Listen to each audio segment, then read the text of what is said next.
Association Netter de Bergues, Adminetter, qui nous battons depuis au moins 4 ans et demi sur un projet de bétonisation, sur un terrain de sport de la RATP qui jusque-là, jusqu'en 2007-2009, était un terrain qui devait être l'agrandissement total du jardin de Bergues qui se trouve derrière ce terrain. Et donc, progressivement,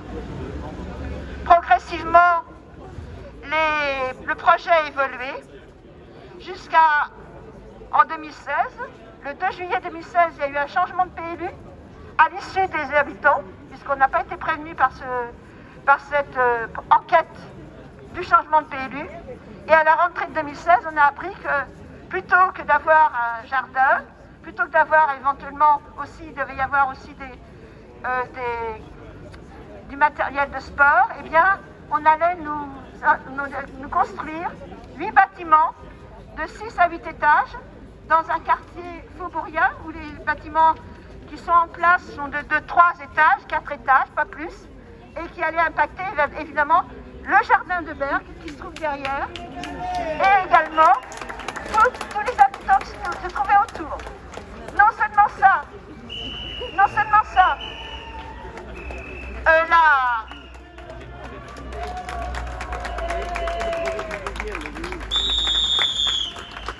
Oui, un applaudissement pour les jeunes mariés qui sortent de la mairie.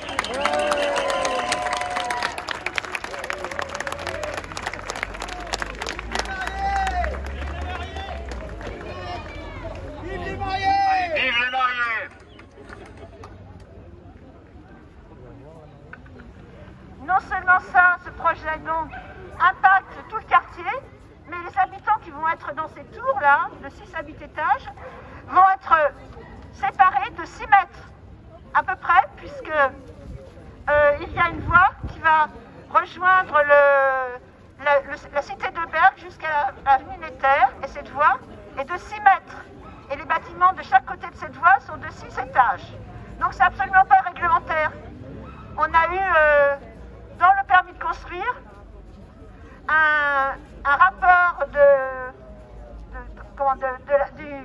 l'architecte Voyer qui disait que c'était pas possible de construire comme ça.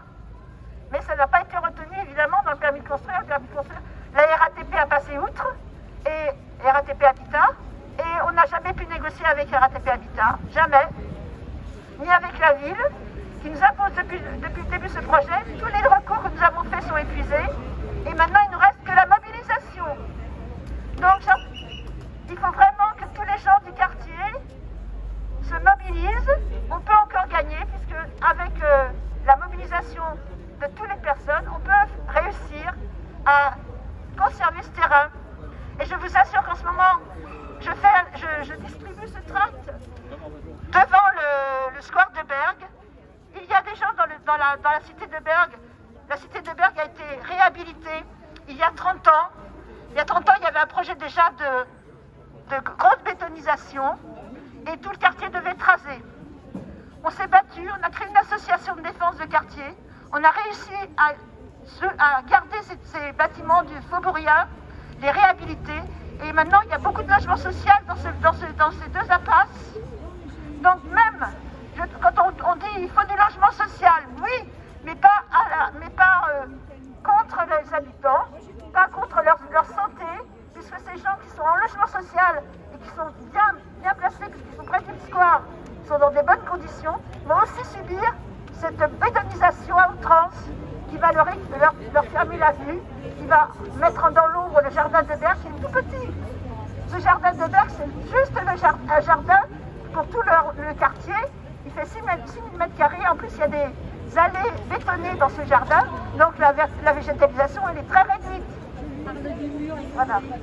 Et alors, je voulais quand même vous signaler, et ça c'est pas une anecdote, c'est grave. La RATP a commencé à faire des travaux de sondage sur le terrain, installer son chantier. Et pendant les travaux de sondage, je les avais prévenus du danger.